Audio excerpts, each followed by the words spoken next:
Q&A Random Selection Number 16.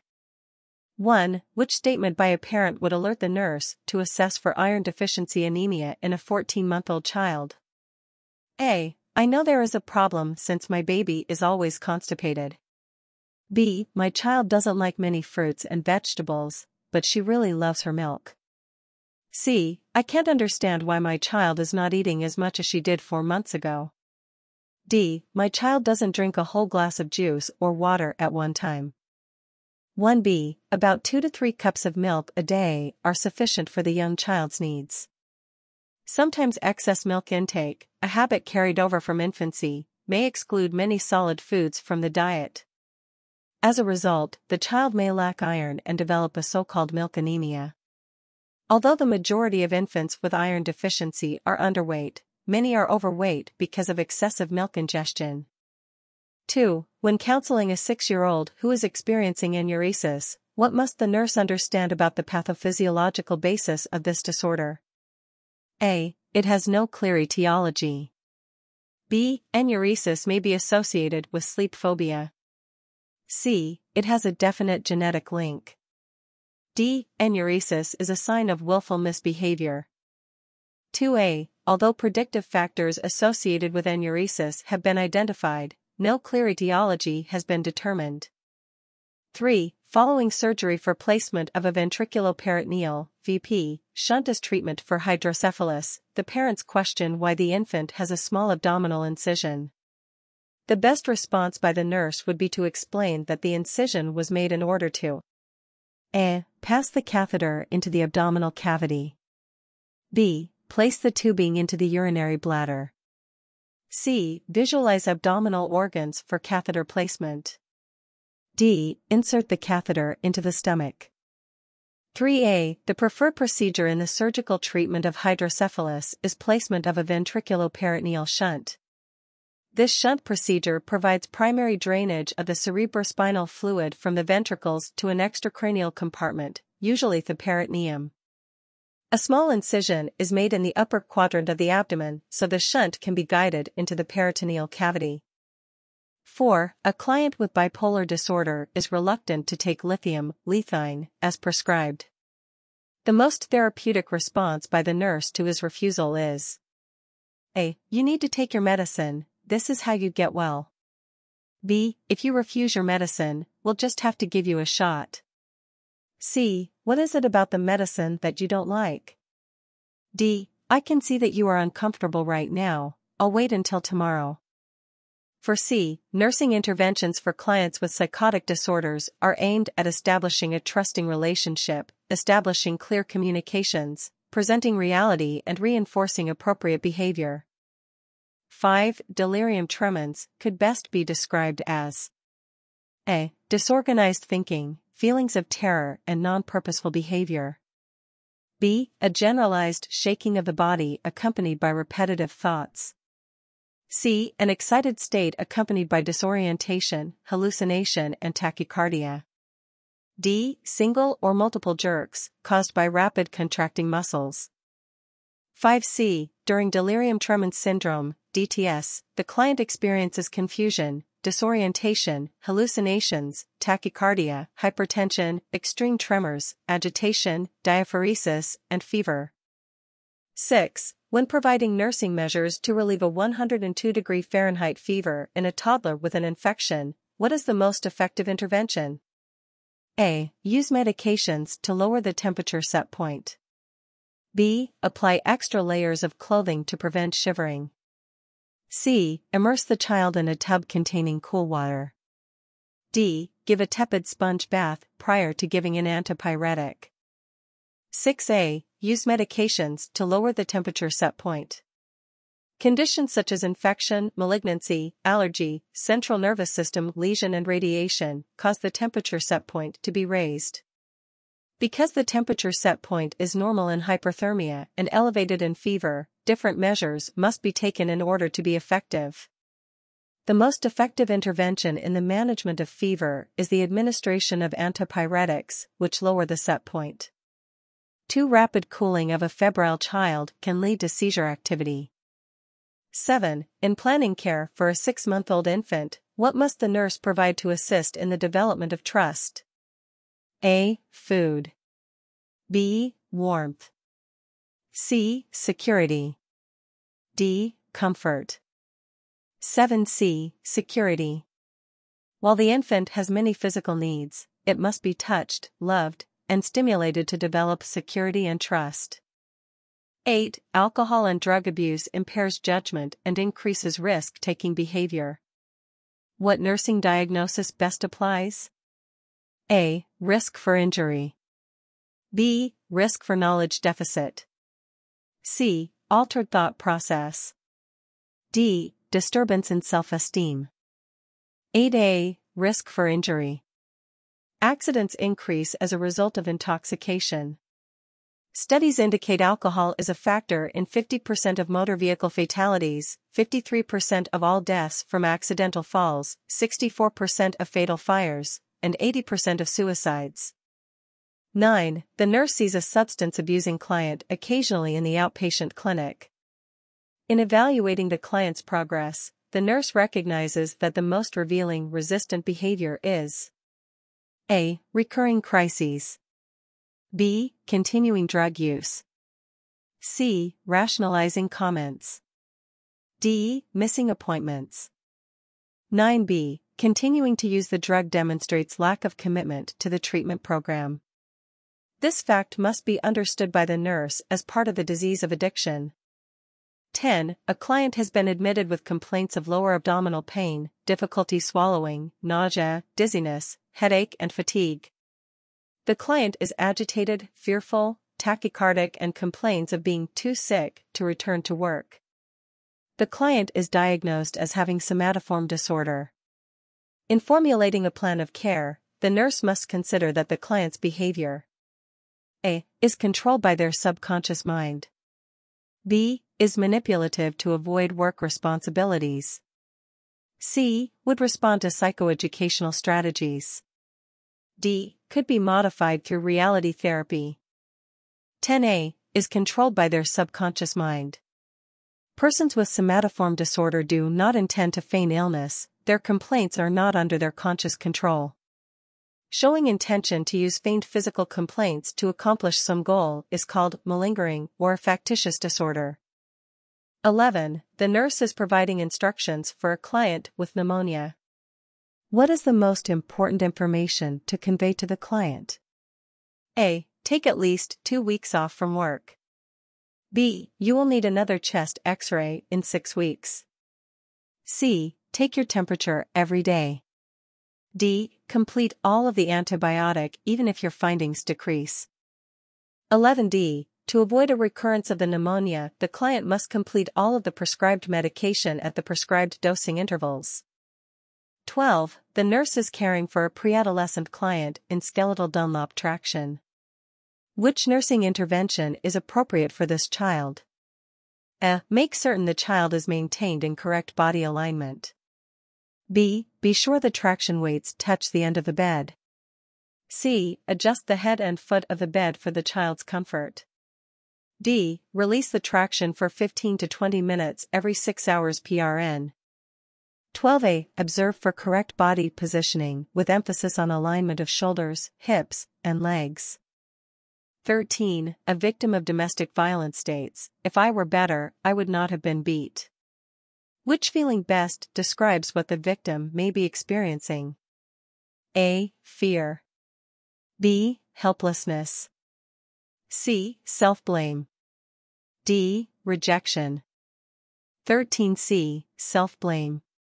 Domestic violence victims may be immobilized by a variety of affective responses, one being self-blame. The victim believes that a change in their behavior will cause the abuser to become nonviolent, and may even have been told this by their abuser. This is an untrue but not uncommon myth. 14. A nurse and client are talking about the client's progress toward understanding his behavior under stress. This is typical of which phase in the therapeutic relationship? A. Pre-interaction. B. Orientation. C. Working. D. Termination. 14C. During the working phase, alternative behaviors and techniques are explored. The nurse and the client discuss the meaning behind the behavior. 15. A client is admitted with low T3 and T4 levels and an elevated thyroid stimulating hormone, TSH, level. On initial assessment, the nurse would anticipate which of the following findings: A. Lethargy. B. Heat intolerance. C. Diarrhea. D. Skin eruptions. 15A. Lethargy. In hypothyroidism, the metabolic activity of all cells of the body decreases, reducing oxygen consumption, decreasing oxidation of nutrients for energy, and producing less body heat. Therefore, the nurse can expect the client to complain of constipation, lethargy, and an inability to get warm. 16. A child is sent to the school nurse by a teacher who has a written note that fifth disease is suspected. Which characteristic would the nurse expect to find? A. Macule that rapidly progresses to papule and then vesicles. B. Erythema on the face, primarily on cheeks, giving a slapped face appearance. C. Discrete rose-pink macules will appear first on the trunk and fade when pressure is applied. D. Koplik spots appear first, followed by a rash that appears first on the face and spreads downward. 16b. A fifth disease is also referred to it as parvovirus infection or erythema infectiosum. Some people may call it slap cheek disease because of the face rash that develops resembling slap marks. It is also commonly called fifth disease because it was fifth of a group of once common childhood diseases that all have similar rashes.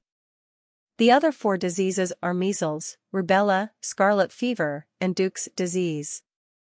People will not know that a child has parvovirus infection until the rash appears, and by that time the child is no longer contagious. 17. While working with an obese adolescent, it is important for the nurse to recognize that obesity in adolescents is most often associated with what other finding? A. Sexual promiscuity. B. Poor body image. C. Dropping out of school. D. Drug experimentation. 17b. As the adolescent gains weight, there is a lessening sense of self-esteem and poor body image. 18. The emergency room nurse admits a child who experienced a seizure at school. The parent comments that this is the first occurrence and denies any family history of epilepsy. What is the best response by the nurse? A. Do not worry. Epilepsy can be treated with medications. B. The seizure may or may not mean your child has epilepsy. C. Since this was the first convulsion, it may not happen again. D. Long-term treatment will prevent future seizures. 18b. There are many possible causes for a childhood seizure. These include fever, central nervous system conditions, trauma, metabolic alterations, and idiopathic, unknown, etiologies. 19. A nurse is eating in the hospital cafeteria when a toddler at a nearby table chokes on a piece of food and appears slightly blue. The appropriate initial action should be to A. Begin mouth-to-mouth resuscitation. B. Give the child water to help in swallowing. C. Perform 5 abdominal thrusts. D. Call for the emergency response team. 19c. At this age, the most effective way to clear the airway of food is to perform abdominal thrusts. 20. The parents of a 2-year-old child report that he has been holding his breath whenever he has temper tantrums. What is the best action by the nurse? A. Teach the parents how to perform cardiopulmonary resuscitation. B. Recommend that the parents give in when he holds his breath to prevent anoxia. C. Advise the parents to ignore breath holding because breathing will begin as a reflex. D. Instruct the parents on how to reason with the child about possible harmful effects. 20c. If temper tantrums are accompanied by breath holding, the parents need to know that this behavior will not result in harm to the child. Ignoring the breath holding is the best response to this benign behavior. 21. The nurse is teaching a client with metastatic bone disease about measures to prevent hypercalcemia. It would be important for the nurse to emphasize A. The need for at least 5 servings of dairy products daily. B. Restriction of fluid intake to less than 1 liter per day. C. The importance of walking as much as possible. D. Early recognition of findings associated with tetany. 21C. Mobility must be emphasized to prevent demineralization and breakdown of bones. 22. The nurse is talking by telephone with a parent of a 4-year-old child who has chickenpox. Which of the following demonstrates appropriate teaching by the nurse? A. Chewable aspirin is the preferred analgesic. B. Topical cortisone ointment relieves itching. C. Papules, vesicles, and crusts will be present at one time.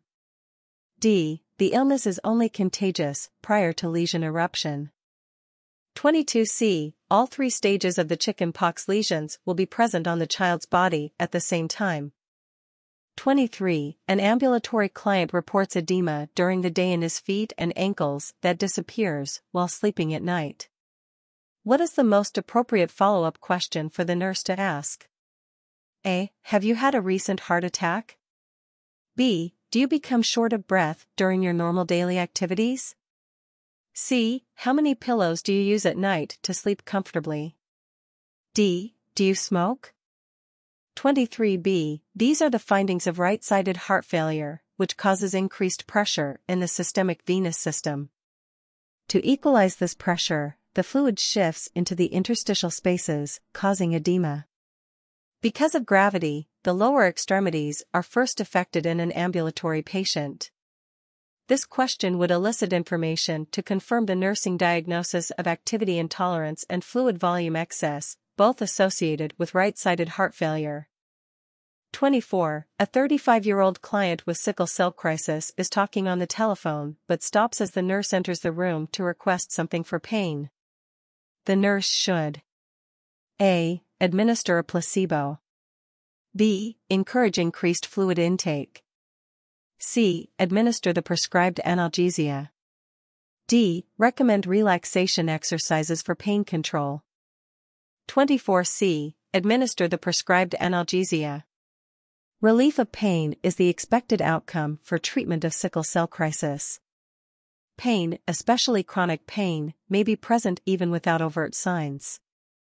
25. The nurse should initiate discharge planning for a client. A. When the client or family demonstrate readiness to learn self-care modalities. B. When informed that a date for discharge has been determined. C. Upon admission to a hospital unit or the emergency room. D. When the client's condition is stabilized on the assigned unit. 25C. With decreased lengths of stay, discharge plans must be incorporated into the initial plan of care upon admission to an emergency room or hospital unit. 26. A new nurse manager is seeking a mentor in the administrative realm.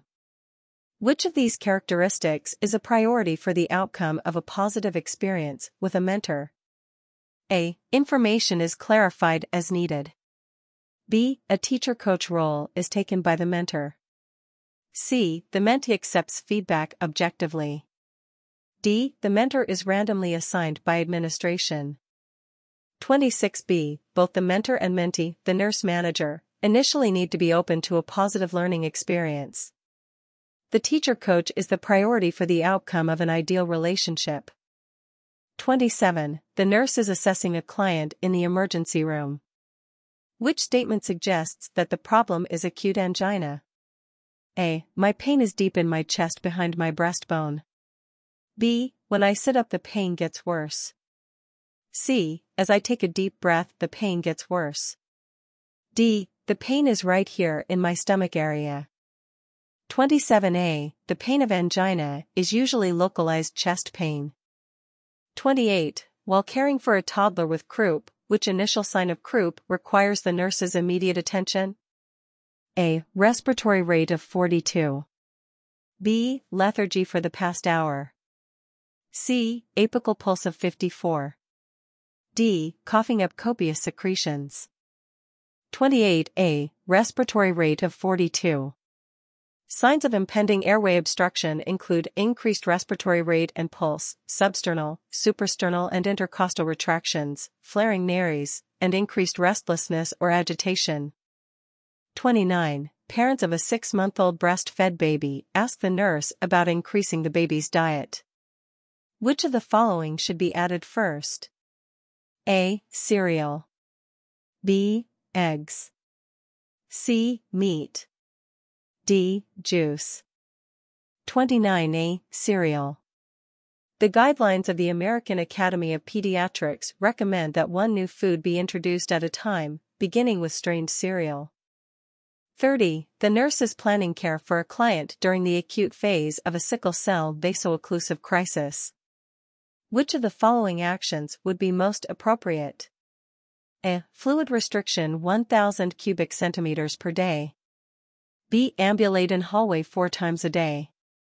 C. Administer analgesic therapy as ordered. D. Encourage increased caloric intake.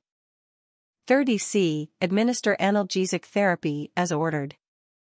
The main general interventions in the treatment of a sickle cell crisis are bed rest, hydration, electrolyte replacement, analgesics for pain, blood replacement, and antibiotics to treat any existing infection. 31. The nurse is caring for a client with a pressure ulcer on the heel that is covered with black hard tissue. Which would be an appropriate goal in planning care for this client? A. Protection for the granulation tissue. B. Heel infection. C. Debrided eschar. D. Keep the tissue intact. 31D. Keep the tissue intact. If the black tissue, eschar, is dry and intact, no treatment is necessary. If the area changes, cellulitis, pain, this is a sign of infection, requiring debridement. 32. The nurse is assessing the mental status of a client admitted with possible organic brain disorder. Which of these questions will best assess the functioning of the client's recent memory? A. Name the year. What season is this? Pause for answer after each question. B. Subtract 7 from 100 and then subtract 7 from that. Pause for answer, now continue to subtract 7 from the new number. C. I am going to say the names of 3 things and I want you to repeat them after me. Blue, ball, pen. D. What is this on my wrist? Point to your watch, then ask, what is the purpose of it? 32C. Recent memory is the ability to recall events in the immediate past and up to 2 weeks previously. 33. The nursing care plan for a toddler diagnosed with Kawasaki disease, mucocutaneous lymph node syndrome, should be based on the high risk for development of which problem?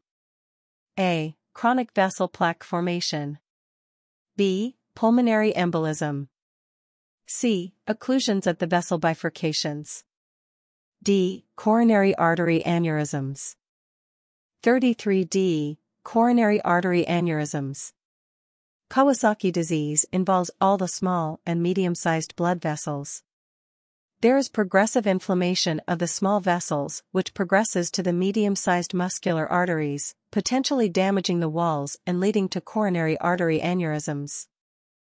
34. The nurse auscultates bibasilar inspiratory crackles in a newly admitted 68-year-old client with a diagnosis of congestive heart disease. Which other finding is most likely to occur? A. Chest pain. B. Peripheral edema. C. Nail clubbing.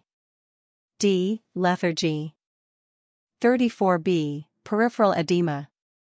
When crackles are heard bibasilarly, congestive heart failure is suspected.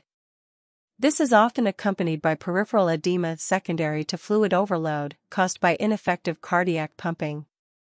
35. The nurse is discussing negativity with the parents of a 30-month-old child.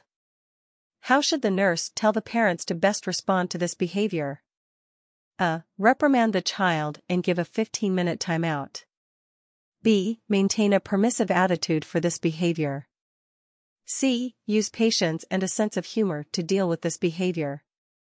D. Assert authority over the child through limit setting. 35C. The nurse should help the parent see that negativity as a normal part of growth of autonomy in the toddler. They can best handle the negative toddler by using patience and humor.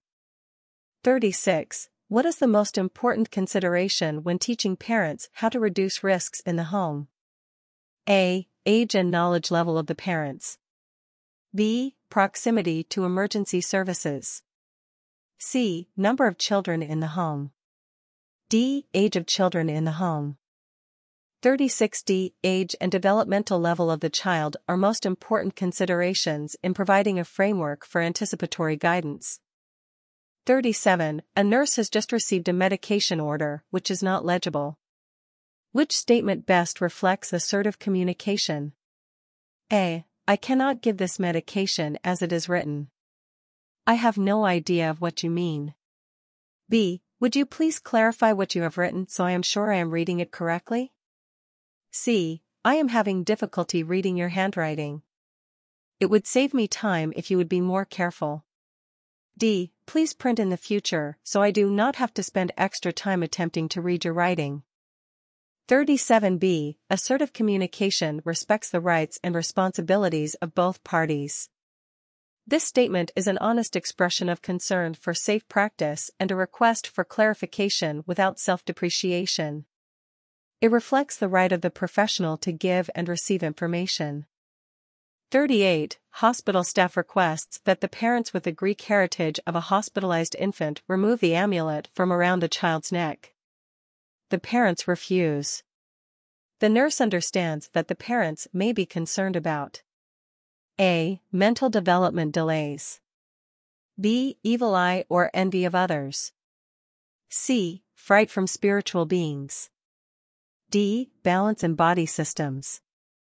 38B. Metiasma, bad eye or evil eye, results from the envy or admiration of others. The belief is that the eye is able to harm a wide variety of things, including inanimate objects, but children are particularly susceptible to attack. Persons of Greek heritage employ a variety of preventive mechanisms to thwart the effects of envy, including protective charms in the form of amulets consisting of blessed wood or incense. 39. A nurse admits a 3-week-old infant to the special care nursery with a diagnosis of bronchopulmonary dysplasia. As the nurse reviews the birth history, which data would be most consistent with this diagnosis?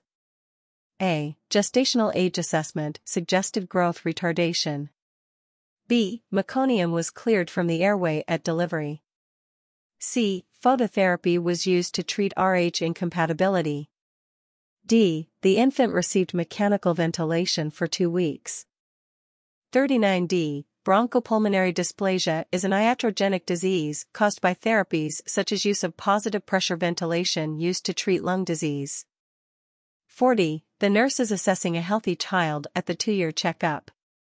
Which of the following should the nurse report immediately to the healthcare provider?